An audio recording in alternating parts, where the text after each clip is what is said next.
I think it's good for companies here in Finland to employ international talents. It makes them very competitive. The company becomes competitive because if you aim to go global, local to global, you must be competitive. But you need diverse skills to be able to achieve that. You know, they know they have skills that they can impact the company and then the Finnish society.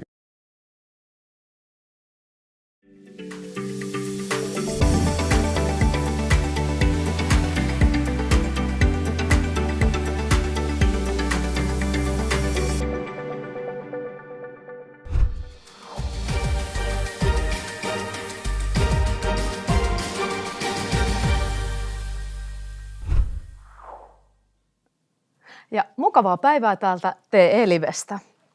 Ja tervetuloa seuraamaan uutta TE-liven lähetyssarjaa Maahanmuuttaneiden onnistumisia ja haasteita työelämässä osa 1. Ja tätä TE-live-lähetystä on ollut rakentamassa etnisten suhteiden neuvottelukunta Etno, Inkerikeskus ry, Think Africa ry, ELY-keskus TE-palvelut kautta EURES ja TE-live Häme. Ja lähetys kytkeytyy myös Talent Boost-toimenpideohjelmaan. Ja me saadaan ihan pian studioon vieraaksi Inkerikeskus ry:stä Oksana Tikka ja Think Africa ry:stä Kuku Vesse. Ja muista, että voit lähettää meille kysymyksiä koko tämän lähetyksen ajan ja myös 10 minuuttia lähetyksen päättymisen jälkeen. Mutta nyt pidemmittä puhetta. Tervetuloa mukaan TE-liveen. Kiitos. Kiitoksia. Hei, kertokaapa Oksana ja Kuku, että mitä tässä TE-livessä on oikein luvassa? Mitä me kuullaan? Kuullaan tästä maahanmuuttaneiden henkilöiden työllistämistä Suomessa. Kyllä. Annetaan risut ja ruusut. Joo. Työllistämisen haasteista ja Joo. Kaikki muuta, mitä Kyllä. voisitte tässä esiin. Joo. Mä luulen, että tässä myöskin annetaan evät sekä työnantajille että työntekijille, työnhakijoille Kyllä. niin keinoja päästä edistää omaa työllistämisen Suomessa. Kyllä. Hei, mennäänpä sitten suoraan aiheeseen. Eli mitä sanotte, että kuinka helppoa tai vaikeaa maahanmuuttaneen henkilön on työllistyä Suomessa? On aika vaikea työllistyä ja mun mielestä se johtuu ainakin 3 asiasta. Ensimmäinen maahanmuuttaneiden sosiaalisten verkoston puute, kun henkilö tulee tänne Suomeen, niin tietysti on aika luontevasti, että hänellä ei ole mitään tuttavuuksia eikä entisiä koulukavereita eli opiskelijakavereita. Eli tämä sosiaaliverkoston puute on sellainen tekijä, joka ei edistä sitä työllistämistä. No sitten mä näen niin, että toisena olisi työnantajien ennakkoluulet, tai asenteet joku esimerkiksi kansalaisryhmää kohti, eli sitä täytyy myöskin pohdiskella ja miettiä. Joo. Ja mikä se 3. olisi? No 3. on sellainen vastaanottavaisuus työnantajilta kannalta. Mutta toisaalta mä sanoisin, että Suomi ei pärjäisi ilman kansainvälisiä osaajia. Joo. Sen takia se on tärkeää, että yritykset ovat hyvin myönteisiä, vastaanottavaisia ja myöskin ennakkoluulottomia siinä työsuhteessa ja muiden työntekijöiden osalta. Onko joku asia muuttunut niin kuin aikaisempaan verrattuna? Niin kuin, mitä sanotte niin kuin omasta kokemuksesta se, että kuinka helppo on päästä töihin Suomessa maahanmuuttaneen? Mä sanoisin, että verrattuna sanotaan 10-25 vuotta sitten mahdollisuuksia on syntynyt enemmän kuin silloin. Joo. Ja myöskin työnantajien edellytyksiä on jotenkin vähän niin kuin keventänyt tavallaan, kun pakko on nyt keventätä tai joustaa. Joo. Mutta se asenne on se, missä aina vielä taistelemme, miten me asennetaan, mikä on meidän asenne niin kuin maahanmuuttajien osaajien kohdalla. Kyllä. Joo, mä ajattelen, että myöskin työmarkkinatkin vaikuttavat aika lailla siihen, että miten sitten maahanmuuttaneet ihmiset työllistyvät täällä Suomessa. Että jos on selvästi sellainen työvoimapula, niin sitten siinä työnantaja saattaa olla, että vähän madaltaa sitä kielivaatimuksia ja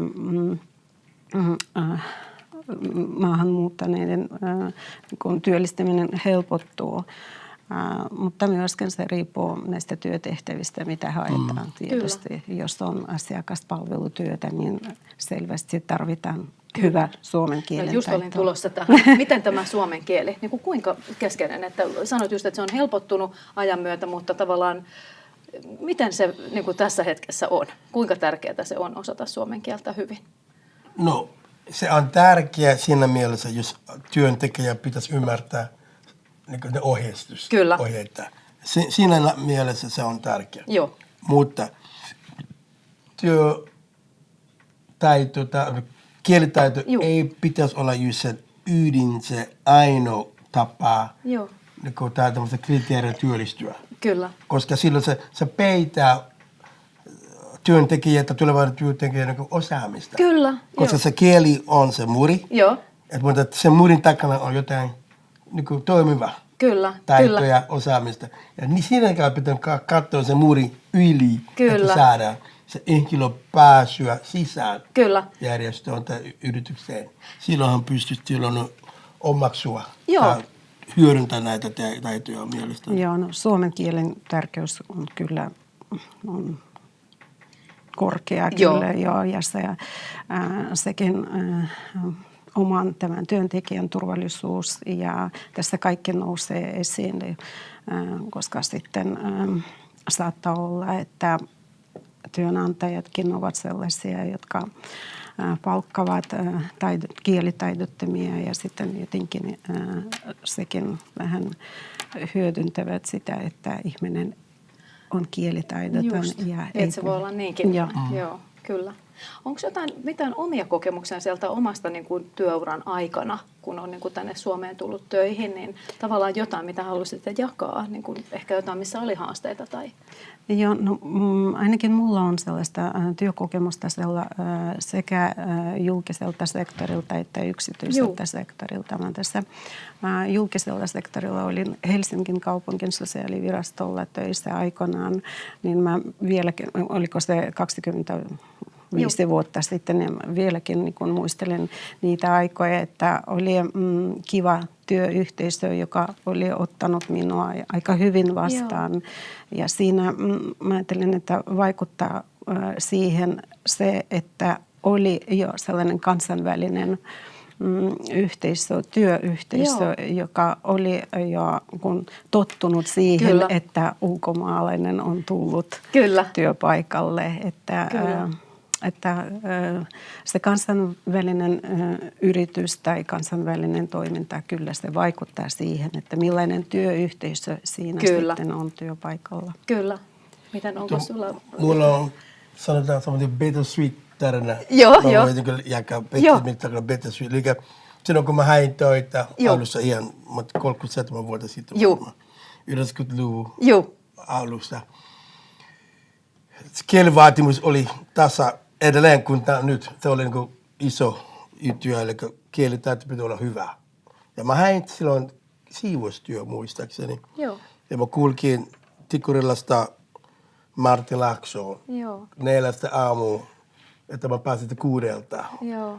Mutta silloin kun mä mietin, että mä olin silloin just muuttunut Suomeen Venäjältä, opiskellut historiaa ja filologiaa, mutta mä olin valmis nöyryttävästi tehdä töitä. Mutta silti teon aikana mä mietin, että se ei tuntu minun tehtävänä siivojana, vaikka se oli hyvä työ ja silti niin ansio sidonnainen. Mutta silti mä päätin, että se oli noin 1 viikko ja mä päätin, että tämä ei ole minun kutsu, minun tehtävä. Joo, kyllä. Ja mä päätin, että okei, mä irtisanoin itseäni. Mä kiitin kyllä mahdollisuudesta työskentelyä, mutta silti mä sanoin, mulla haastan itseäni. Joo, haluat eteenpäin. Ja mä lähdin sieltä. Ja yhtäkkiä sama aikaan niin noin 3 kuukauden päivä mä pääsin niin töihin Espoon EMPU, semmoisia mielenterveys- ja päihdekuntoutusyksiköllä. Ja sieltä minua on vastaanotettu aika hyvin sillä tavalla. Kyllä. Vaikka mä hain silloin vakituinen työ, Joo. mutta edessäni oli henkilö, joka on ollut pitkä aika työssä. Ja tarkoitus oli antaa hänelle ensin vakituinen ja minä tarvittiin määräaikainen työ. Kyllä. Ja mä olin tyydyttynyt siihen Joo. ja tein noin vuoden verran. Mutta se vastaanotto oli hyvä, työtys oli hyvä, hyvin niin kuin tukeva. Joo. Ja se oli ainakin mun kokemukseni, mutta se on semmoinen bitter ja sitten se sweet symphony on se, mitä mä tavallaan kuulin. Joo. Ja sanoit, että siellä otettiin hyvin vastaan, että siellä oli sitten taas vastaanottavainen se työyhteisö. Työyhteisö ja ne esimiehiä olivat aika positiivisia, myönteisyytuntoisia. Kyllä. No vielä tästä vähän työyhteisöstä, että mikä siellä niin kuin, tavallaan, kuinka vastaanottavainen se on? Nyt puhuttiin niin kuin teidän omista kokemuksista, mutta tavallaan ehkä tiedätte myös näiden omien järjestöjenkin kautta, ehkä olette kuulleet, niin kuin, minkälaisia kokemuksia muillakin on, niin tavallaan kuinka vastaanottavainen se työyhteisö Suomessa on? Kuinka helppo sinne on Miten se on vai miten se pitäisi olla? No ehkä nyt, että miten se on. Sitten voidaan antaa sen jälkeen, että miten se voisi olla. Pitäisi olla. On vähän vaikea päästä mun mielestä siihen työyhteisön sisään. Eli se on sellainen tiivis ja vähän varovaisesti otetaan vastaan uutta henkilöä. Kyllä. Ja täytyy ilmeisesti menee vähän aikaa, että työyhteisö tottuu siihen, että on ulkomaalainen työpaikalla ja ehkä se varovasti sitten vähän niin kuin suhtaudutaan siihen. Joo. No, mä sanoisin, että hyvin kriittisesti, että työyhteisöt ovat Suomen kulttuurissa on aika hyvin sulkeutunut. Joo. Se on, tietyissä paikoissa on avoin. Joo. Mutta mulla on sellainen tieto, että on yrityksiä, yksityisiä, jotka tavallaan on linjannut, että ne palkataan ulkomaalaisia. Joo. Eli tavallaan se niin yhteiskunnassa, se on yrityksen oma tavallaan linjaus, mutta se ei vaan heijastu semmoisiin hyvinvointivaltioon, semmoisiin oikeudenvaitimia. Kaikille pitää olla samankaltaiset oikeudet työllistyä, mutta jos tietty yritys kieltää palkata maahanmuuttajia tai ulkomaalaisia, musta tuntuu, että se aika, siinä pitää jotain tehdä. Sillä, se ei pitäisi olla noin. Joo, kyllä. Koska silloin kun ajattelemme globaalisti, mutta niin toimitaan sitten semmoisen lokaalisesti, eli niin sulkeutunut sisään, mutta silti me ajattelemme ulospäin. Kyllä. Musta tuntuu, siinä pitäisi puuttua jotenkin, se on asenne, muutos tai asennekysymyksiä. Mutta ehkä sitä myös teemme nyt tässä hetkessä. Yritämme vähän tuoda myönteisessä valossa. Ja oikeastaan, oliko vielä jatkettavaa sulla tuohon vai menikö eteenpäin? Mä muistelen yhden meidän asiakkaan puheita, että hän oli 20 vuotta Suomessa asunut, mutta ei saanut yhtään ystävää, vaikkapa oli siinä työelämässä, mutta ei ole suomalaista ystävää yhtään. Niin se kertoo vähän, että sellainen tiivis yhteisö on olemassa, että sen jotenkin täytyy vähän murtaa. Kyllä. Se muri. Kyllä, se on sosiaalinen muri. Joo, ihan totta. Suomalaiset ovat niin sanotaan ujo. Mä en usko, että suomalaiset ovat ujo. He juttelevat, mutta silloin he pitävät tutustua ensin. Ja sen jälkeen se on helppo, mutta rohkeus pitäisi tavallaan kehottaa ihmistä rohkea tutustua toiseen, koska ei voi olla ystävä ilman se, että sinä haluaa ystävyyttä. Tutustua, niinpä. No mutta hei, mitä sanotte siihen, että millaista lisäosaamista tämä maahanmuuttajien henkilön palkkaaminen tuo sinne työpaikalle? Mitä se antaa yritykselle?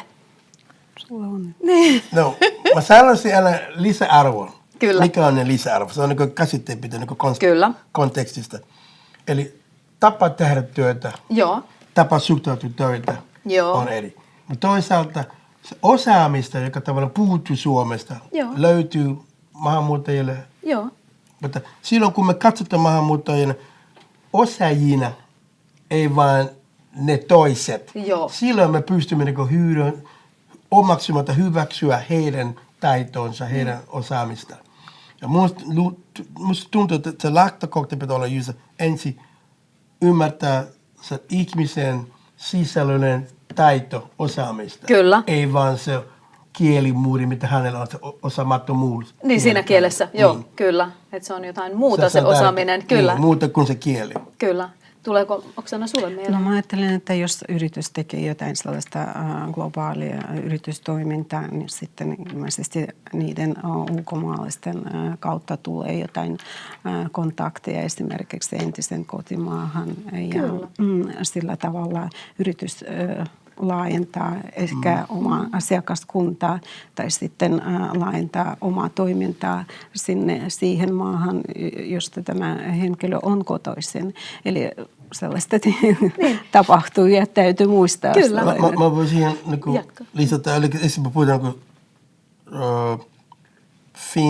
mikä se oli, mikä toi Finlandia, se Finnish Go Finland tai Work Finland. Eli maahanmuuttajia tavallaan, niin kuin Oksana sanoi, ne voi laajentaa se sieltä, niin kuin ulkomaiskaupan esimerkiksi. Esimerkiksi meillä Think Afrikassa pystymme, otamme asiantuntijat yhdistää heidän suomalaisen yrityksen kanssa, jota voi, joka haluaa siirtyä, laajentaa Afrikan maihin. Niiden kautta pystyy nämä lisäarvoja, jotka on Suomessa on olemassa. Kyllä. Nämä tavallaan kaupat tai tekijät, jotka voi edistää se laajennus sinne ulkomaille. Kyllä, ja siinähän se kielitaito tuleekin sitten taas todellakin avuksi. Niin, ja tarvitaan. Ja myös se kulttuurinenkin osaaminen, ymmärtäminen. Ymmärtäminen ja sen hyväksyminen on myös sekin. Joo, kyllä. No mitä sitten, jos mietitään ihan siellä sitten työpaikalla, siellä työyhteisössä, ehkä jotain jo tulikin, mutta mitä siellä niin kuin tulee semmoista lisää hyvää työpaikkaan, kun tulee myös muitakin kuin vain suomalaisia työntekijöitä? No mä ajattelen, että suvaitsevaisuus ainakin lisääntyy, eli sitten vähän toisella silmällä katsotaan jo toisesta maasta saapuneesta. Kyllä. No, mä ajattelen, että se rikastaa se kulttuurinen tuntemus. Kyllä. Jos minä, sinä ja Oksana olemme samassa yhteisössä. Hän on Venäjältä, Liberiasta, Suomesta. Katso, miten rikkaus siinä on. Kyllä. Me pystymme tauolla kertomaan meidän taustamme, mikä elämä on siinä päin. Ja se rikastuu tietoja. Tieteellisesti, me lisätietoja. Niin erilaisia tapoja tehdä. Ja suvaitsevaisuus. Kyllä. Niin vahvistetaan samalla tavalla. Ja ihmissuhdetta, tavallaan hyvä suhde väestön ryhmän välissä parantaa. Kyllä. Mutta mitä sitten, jos tulee joku väärin ymmärrys? Miten semmoisissa tilanteissa, koska niitähän nyt tulee, vaikka olisi niinku suomalainen voi väärin ymmärtää silti. Siinäkin voi olla eroja, niin tavallaan mitä sitten nämä tämmöiset, jos on niinku jotain vaikka tapaeroja, tai niin miten niistä selviydytään, päästään yli? No vaan puhumalla. No niin. Puhumalla ja sitten otetaan suoraan, kun otetaan heti puheeksi näistä asioista, ei ole tarvitse sitten miettiä ja sitten jossain muualla sitten tästä asiasta keskustella, eli suoraan sitten työpaikalla. Mutta se ongelma on se, tai haaste on siinä, että suomalaiset, tai suurin osa, ei kaikki, eivät pysty puhua suoraan. Jotkut se käsitetään eri tavalla. Jos joku puhuu suoraan, se voi olla joku ylpeä tai joku. Eli kannattaa oppia, että meidän kulttuurissa, eli minun tausta Liberiassa, puhutaan asian puhtaaksi pöydällä. Joo. Jos ymmärsinkö mä väärin, että kävikö näin, että sä otti mun lassi vettä ja sä olet jäänyt, eikö niin? Joo, kyllä. No ymmärrät, sä otit ton jäänyt. Puhumalla joku asia. Nostetaan kissa pöydälle. Just niin. Joo, näin on. Joo. No, mitä kaikki tämmöisiä edistäviä toimenpiteitä voitaisiin tehdä työpaikoilla, että niin kuin tämä ymmärrys lisääntyisi ja autettaisiin maahanmuuttaneita niin kuin henkilöitä niin kuin jotenkin pärjäämään paremmin siellä työpaikoilla, että heidät otettaisiin hyvin vastaan? Mun mielestä yksi keino olisi esimerkiksi, jos työnantaja järjestää suomen kielen kurssia ihan työpaikalla. Eli siinä sitten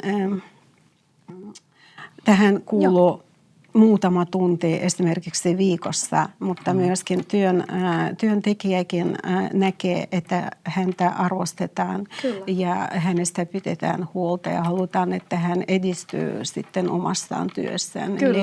Eli täytyy myöskin mun mielestä sellaisia keinoja niin edistää.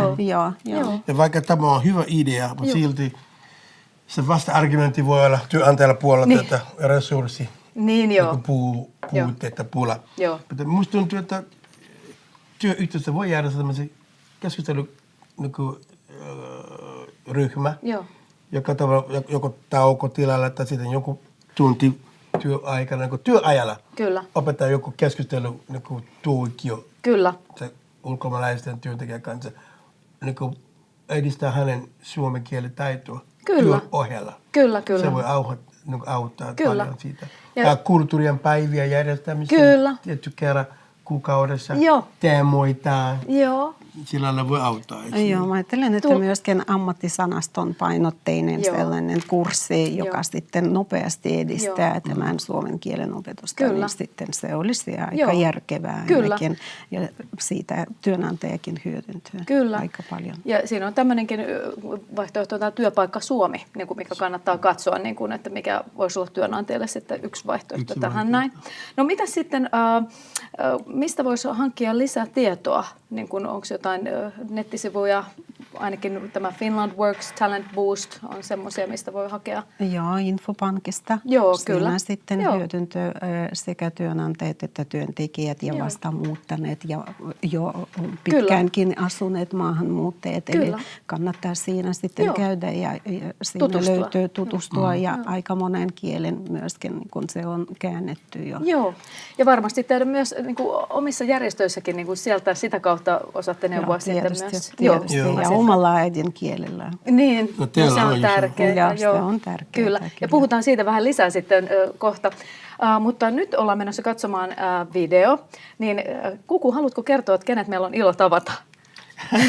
Meillä on ilo tavata Michael Bruce, joka on viestintäasiantuntija IQM-firmassa. Ja Marko kertoi hänen menestystarina, hänen työllistämisten Suomessa. Kyllä. Se on mielenkiintoinen kuulla. Ja toivotan, että katsoja ihlautuu tästä tarinasta. Mennään katsomaan.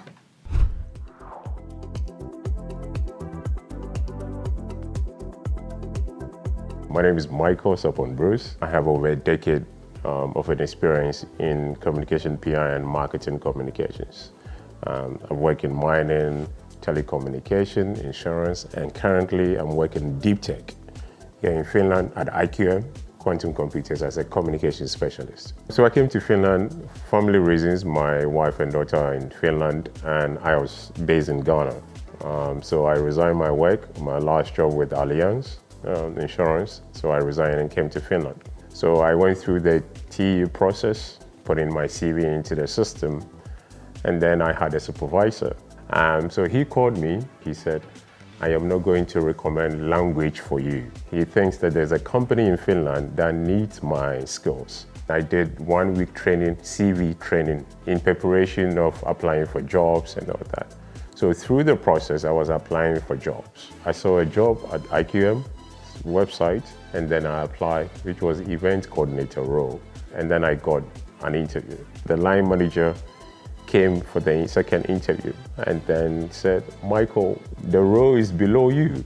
We've analyzed the CV, we've seen the skills and experience. So why did you apply for it? But I said, I'm new in Finland. I'm looking for a job. So for me, I see it as an entry job. So when I enter, then I'll take it from there. Then he said that, so what I'm going to do is that I'm not going to give you the role. I've been looking for someone to come and do PR communications for us. So I'm going to create the role for you to come in to do the job. So this is how I got the job here in Finland. They're coming from colleagues from 45 countries, from Asia, South America, Europe, everywhere in the world. The company employs them. So that is how a company wants to become competitive, and then also the diverse skills. because you need different perspective of knowledge to be able to grow. You cannot have only one-sided knowledge to grow. So that is why I love my company working with. I hope that other companies will be able to, if not to be able to replicate it, but to have a commitment of employing foreigners into their company. It is for the company will improve at the long run. One of the things maybe for some companies that the challenges may face may be because of financial reasons. So for example, if I am based in Ghana and then you find me fit for a position in your company, maybe relocating me to Finland may be very costly for the company. But I think that there is a way to go. Anybody that gets an employment believes that the new employment will be better than the previous one. So I think that there's a way to go to say that, okay, can you bear this cost? And then we, the company, can also bear this cost. The other I see is language, that they don't want to go away with the Finnish language, because if you bring in a foreigner to learn the Finnish language, it takes time. Some companies have to work both with two languages, maybe English and then Finnish. So that may be also the challenge. But for me, in terms of the expertise, the foreigners have the expertise. And I think that companies should look at that to employ more foreigners into their company. For me, by my experience, the best way is to do a lot of networking. Networking like at Think Africa, networking also by professional groups. Also in your workplace, there are also social groups that you can find. I mean, Finland is a good country for nature. So you can also join social activities, whether in the church or in a school. That is the best way for me to integrate. But I think for me, it's all about a mindset. All right, I'm living here and I'm working here. This is the country. And so what can I do to be able to fit in perfectly? Also able to read wide, also to understand what this country is about, and then also just be professional. If you apply for a job, you don't get it, it doesn't end there. Just move on to the next one. If you lose your job, what is the next plan that you have? So it's all been having a plan in place. There will definitely be a light under the tunnel, so please go for it.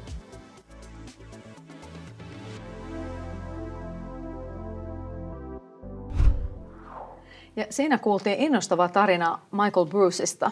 Mutta nyt mennäänpä vähän kertomaan sitten ja esittelemään, että minkälaisia teidän edustamanne järjestöt ovat ja mitä ne oikein tekee. Niin haluatko Kuku ensin kertoa Think Africasta? Mitä te teette? Joo, eli Think Africa on semmoisia afrikkalainen diaspora-järjestö, joka edistää Suomessa kotoutumista ja työllistymistä ja myöskin saada heijastetaan meidän osaamista Suomen yhteiskunnan ja meidän painostusyhteiskunnassa. Ja me järjestämme, on 3. kerta on järjestänyt Think Africa mentoriohjelma, eli se on Think Career.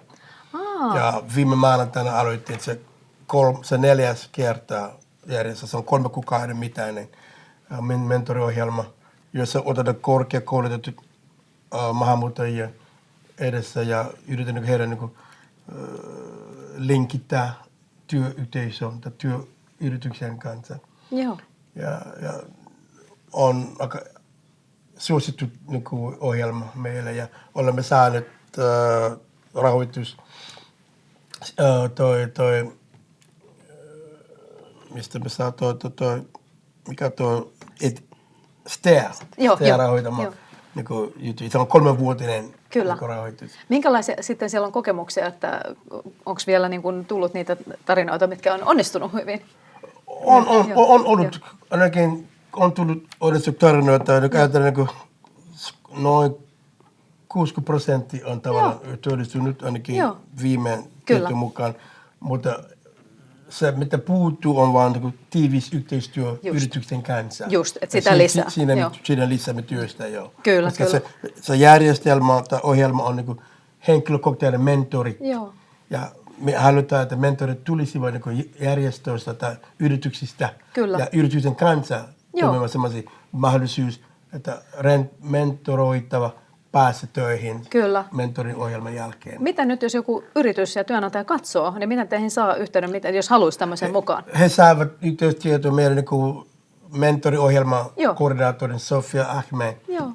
niin Hänen kautta. yhteys. Ja meidän nettisivusto thinkafrica.fi Kyllä. kautta kaikki tiedot löytyy sieltä. Kyllä. Ja yhteyshenkilöt Joo. ja meidän ohjelmat ja meidän kaikki aloitteet. Kyllä. mitä me nyt- Hieno Joo. juttu. Joo, kyllä. No mites Oksana, miten Inkerikeskuksessa toimitaan? Ja Inkerikeskus on monitoimikeskus, joka palvelee venäjänkielisiä maahanmuuttajilla. On perustettu vuonna 1995. Silloin alkoi paluumuuttoliikenne, sellainen suomalaisten ja ihan suomalaisten syntyperäisten maahanmuutto. Joo. Ja tarjotaan neuvontaa ja tiedotuspalveluita, kohtaamispaikka työikäisille. Perheklubi meillä toimii, erilaisia koulutuksia sekä suomen kielen, englannin kielen että tietokoneen kursseja. Joo. Sitten sanotaan niin, että tarjotaan aika paljon palveluita seniorille. Joo. Ja sanotaan niin, että se on sellainen, Inkerikeskus on arjen pelastajalla seniorille. Eli siinä on sellaista jokapäiväistä toimintaa heille. Lapsiperheille tarjotaan sellaisia lomapaikkoja, järjestetään puheterapeutin konsultaatioita. Eli siinä sitten edistetään kotouttamista ja kaikin tavoin kannustetaan ihmisiä olemaan osa suomalaista yhteiskuntaa. Kyllä, kyllä. Ja päästiinkin TE-live-tiimin kanssa siellä käymään ja nähtiinkin, kun oli suomen kielen tunti käynnissä ja monia muitakin ryhmiä siellä, että oli hyvin mielenkiintoista ja varmasti on tärkeä paikka kohdata ihmisillä. Kyllä. Ja aika moni on sitä mieltä, että ilman Inkerikeskusta ei pärjää. Ei pärjää. Joo. Ja varmasti niin molemmilta järjestöiltä, että saa apua just siinä, että tässä asettautumisessa, jos on jotain asioita, mitä pitää hoitaa viranomaisten kanssa ja näin, ja me kuullaankin sitten teiltä kanssa tämmöinen video. Joo, se on neuvonta ja tiedotuspalvelu, joka sitten auttaa kaikkia niitä, jotka tarvitsevat juuri viranomaisasioimiseen liittyviä palveluita. Kyllä. Mä unohdin mainitsemaan, että meillä on myöskin sellaisen kirjaklubi, kirjakerho, missä kaikki kiinnostuvat lukea tietty kirja. Kyllä, ja tulevat yhteensä ja jakavat kokemukset. Joo, kyllä. Kiva. No, mitä sitten, jos nivotaan vähän tätä teidän järjestöjen toimintaa niin kuin tähän, mitä ollaan keskusteltu tässä aikaisemmin, ja niitä ehkä semmoisia just ongelmapaikkojakin, niin miten siinä niin kuin näiden haasteiden, niin kuin siinä maahanmuuttaneiden työllistymisessä, niin mitä teidän järjestöt tekee siinä asiassa? Mä olen kohta projektikoordinaattori, eli meitä rahoittaa STEA. Niin sitä kautta sitten järjestettiin tällainen siviklinikka. Eli yksi päivä on juuri omistettu siihen, että katsotaan millä tavalla tämä sivi on laadittu ja jos on tarvis, niin sitten tehdään uusia. Katsotaan työpaikkoja ja valmistellaan työhaastatteluihin. Sitten kutsutaan erilaisia työnantajia meidän tiloihin ja siinä sitten saattaa olla, että joku on ensimmäistä kertaa kohdannut suomalaista työnantajaa ja sitä kautta sitten ehkä sivu sellaisena tuloksena on se työllistäminen. Kyllä. Täytyy muistaa vielä, että järjestöt itse aika paljon työllistävät maahanmuuttajia ja muitakin, ei pelkästään maahanmuuttajia, mutta kuitenkin ovat työnantajia. Eli tällä hetkellä esimerkiksi Inkerikeskuksessa on 5 työntekijää palkattuna ja sitten muistaakseni kokeilussa 4 ja sitten palkkatuen kautta sitten on työllistytty vielä 3 tai 4 henkilöä vuodessa. Eli siinä on iso määrä ja sanotaan aina, että tämä järjestö saattaa olla, että sellainen ponnahduslauta, joka sitten auttaa sitten siirtymään eteenpäin työelämään.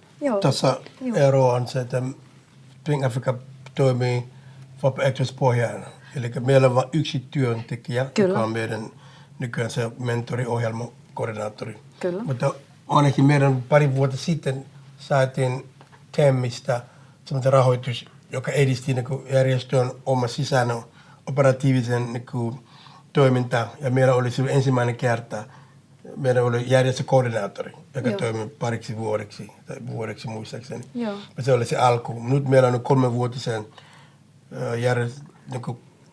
mentoriohjelman koordinaattori, joka nyt toimii, Sofia Akimi. Ja sillä kautta me nyt yritämme tiivistää tai laajentaa meidän yhteistyö muiden tahojen kanssa. Me olemme Euresten kanssa, Etnon kautta teemme tämmöinen työryhmä, joka tavallaan osana meidän suoralähetystä. Joo, mutta meilläkin on toimia aika paljon vapaaehtoisia työntekijöitä, koska ilman heitä, kun asiakasmäärä on aika iso, niin ilman heidän avustusta me myöskin ei pärjää, niin siinä sitten esimerkiksi joku kerhonvetäjinä toimivat tämä vapaaehtoiset, jotka sitten joka päivä osallistuvat tähän meidän toimintaan. Kiitos heille, että ilman heidän toimintaa myös, tai avustusta, kun Inkeri-keskuksen ohjelma olisi vähän suppeampi. Mutta tuossa on se vapaaehtoiskentällä tai kansalaisjärjestökentällä huomaa, että se on aika haaste, koska vapaaehtoistyövoimalla ei pärjää kovin pitkälle. Ja toisaalta se tavallaan rasittaa ihmisiä.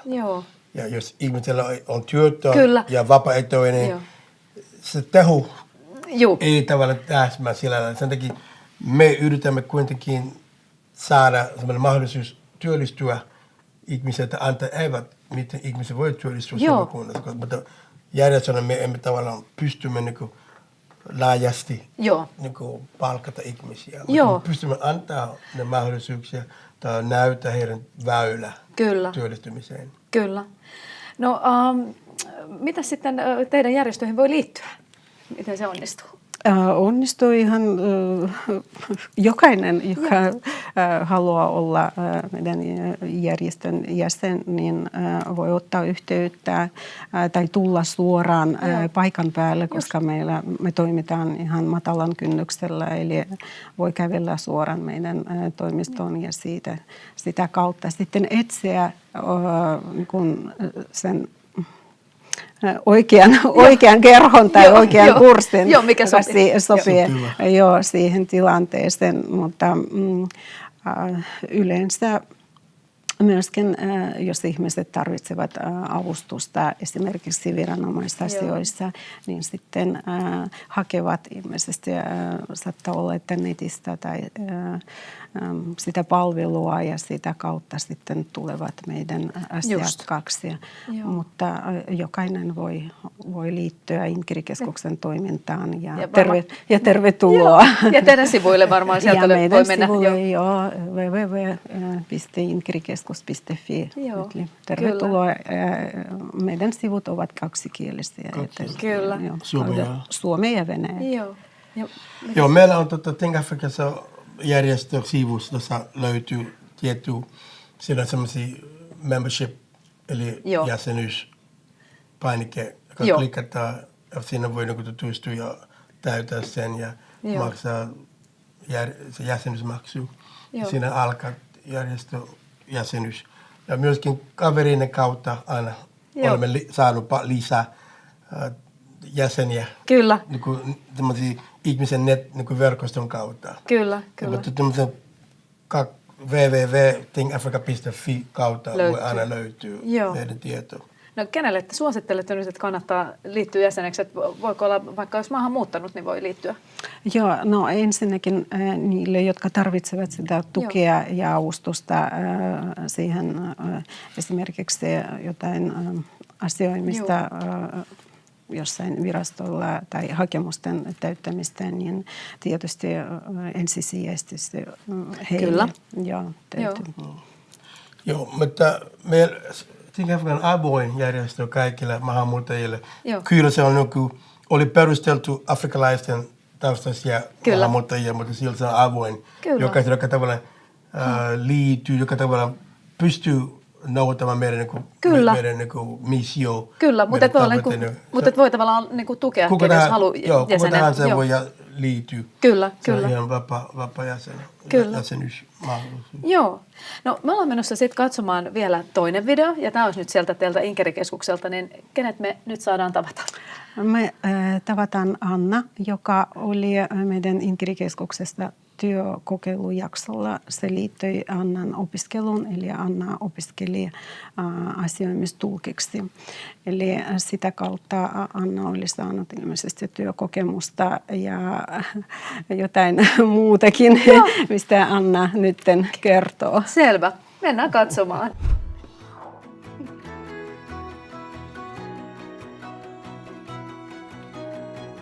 Moi, mä oon Anna. Tällä hetkellä me ollaan Inkeri-keskuksessa. Mä oon ollut täällä työharjoittelussa parikin kertaa, silloin kun mä opiskelin tulkiksi. Ja siihen kuului muun muassa CV:iden tekeminen asiakkaiden kanssa ja myös erilaisten viranomaisten käynneillä, esimerkiksi Migrissä ja pankissa ja poliisilla. Että on ollut monta eri paikkaa, missä mä oon päässyt käymään.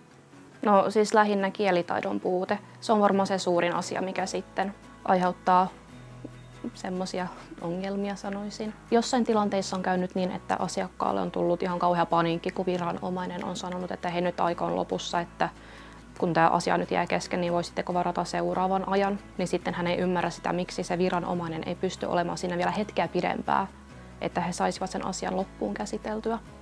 Mä veikkaan silloin, kun hänen viesti menee perille ja se asia saadaan hoidettua, just se, mitä hän tuli hoitamaan, niin se saadaan pois alta, että hän pystyy sitten niin sanotusti jatkamaan elämänsä eteenpäin, jos joku painaa tosi paljon mieltä ja millään muulla tavalla hänen saa sitä asiaa hoidettua, ellei hänellä ole joku tulkki siinä mukana. No, mä veikkaisin se, että aika monessa eri maassa on erilaisia termejä asioille, jos otetaan esimerkiksi Kelaa.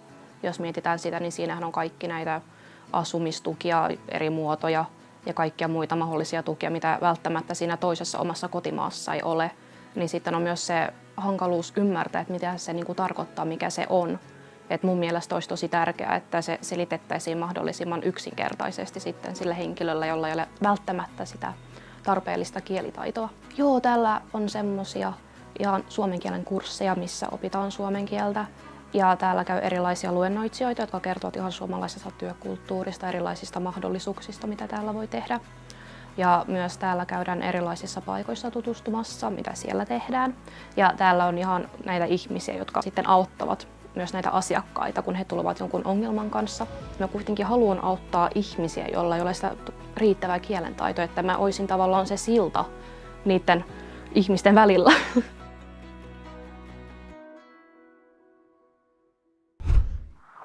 Ja sitten hei, siirrytään chat-kysymyksiin, ja täällä onkin muutama kysymys odottamassa, eli täällä olisi tällainen, että mistä yritys voi saada apua maahanmuuttajien palkkaamiseen? No maahanmuuttajien palkkaamiseen mä luulen, että TE-toimistosta voi kysyä. Joo. Niillä on sellainen työllistämispalveluyksikkö, joka voi antaa kaiken neuvoa yritykselle, joka kiinnostaa palkkaamaan maahanmuuttajia. Kyllä. Sillä kaikki tiedä löytyy. Kyllä. Sitten oli kysytty, että tarkoitatko avulla maahanmuuttajien palkkaamiseen taloudellista tukea? Niin kuin varmaan tässä me puhuttiin ehkä aikaisemmin. Ei. Mä luulen, että tukea tarkoittaa, että se niin mahdollistaa maahanmuuttajien työllistämiseen. Sitä mä tarkoitan. Kyllä. Eli mahdollisuus palkata ihmisiä ilman rajoitteita. Sitä mä tarkoitan tukea. Eli mahdollistamiseen keinolla. Kyllä. Joo. Toki tuolla ei kukaan ei kieltää, jos on tarve. Näin. Mutta tarkoitus oli se mahdollista työllistämistä. Joo, kyllä. No siis me kiitetään nyt näistä hyvistä kysymyksistä ja kehotetaan, että lähettäkää ihmeessä niitä nyt lisää. Eli Oksana ja Kuku on täällä niihin vastaamassa, että vielä kun tämä lähetys kohta päättyy, niin sen jälkeenkin on vielä 10 minuuttia tehokasta peliaikaa niin sanotusti. Mutta mennään tämmöiseen kysymykseen, kuin, että mitä terveisiä te haluaisitte lähettää vielä sit työnantajille, ketkä harkitsee maahanmuuttaneiden palkkaamista, niin tavallaan mitä haluaisitte sanoa heille tällä loppusanoiksi? Eli ne, jotka haluaa palkata. Jos mä sanoisin, että jos yritys haluaa palkata maahanmuuttajat niin osaajia, pitäisi vaan ensin pohtia, mikä on se, mitä tarvitsee, mitä osaamista tarvitsee. Joo. Ja onko tämä maahanmuuttaja pystyy tarjoamaan tämä lisäarvoa. Kyllä. Ja jos näin on, antaa vaan se mahdollisuus rohkeasti palkata heitä. Kyllä. Ja mä vielä painottaa sitä, että ei kannata miettiä kielitaitoa. Kielitaito rakentaa vaan muuri. Kyllä. Se, mitä työnantaja pitää painottaa, on se, onko tämä henkilöllä osaamista, joka täydettäisivät meidän tarve. Kyllä. Ja siitä se pitää olla se lähtökohta. Ja niin kuin Oksana sanoi aikaisemmin, että työnantaja voi järjestää se kielikurssi työohjelma. Joo. Se edistäisi sen maahanmuuton kotoutumisen ja työllistymisen yhteisössä, myöskin se yrityksessä. Kyllä. Se on se, minä voisin sanoa. Joo, kyllä. Mitä, Oksana, sulla vielä jotain mä vinkkejä? sanon vaan, että rohkeasti vaan palkkaamaan maahanmuuttaneita Kyllä. henkilöitä. Joo, Joo, kyllä. erilaisten työtehtäviin. Kyllä, kyllä. Joo. Ja sen, että maahanmuuttajat ovat yhtä päteviä kuin kuka tahansa. Joo. Eli he ovat hyvin koulutettu, vaikka puhuu kieltä, he osaa kädellä tehdä töitä. Joo. Tai aivoilla tehdä Joo. töitä. Eli häntä heillä on mahdollisuus ja sitten me teemme Suomeen kansainvälisenä ja kilpaileva yhteiskunnan sillä lailla. Kiitos. Käydä kaikki voimavaroja Kyllä. meidän edessä olevia. Kyllä. Hei, kiitos oikein paljon tästä haastattelusta Oksana ja Kuku. Kiitos. Kiitos teille. Kiitos. Kiitos kutsusta. Ja kiitos myös sulle, hyvä katsoja, kun olit mukana, ja anna meille myös palautetta, sillä me halutaan kuulla, että miten onnistuttiin tänään ja miten voidaan palvella sinua vielä paremmin. Ja tämä lähetys, samoin kuin tulevat lähetykset, löytyy osoitteesta te-live.fi.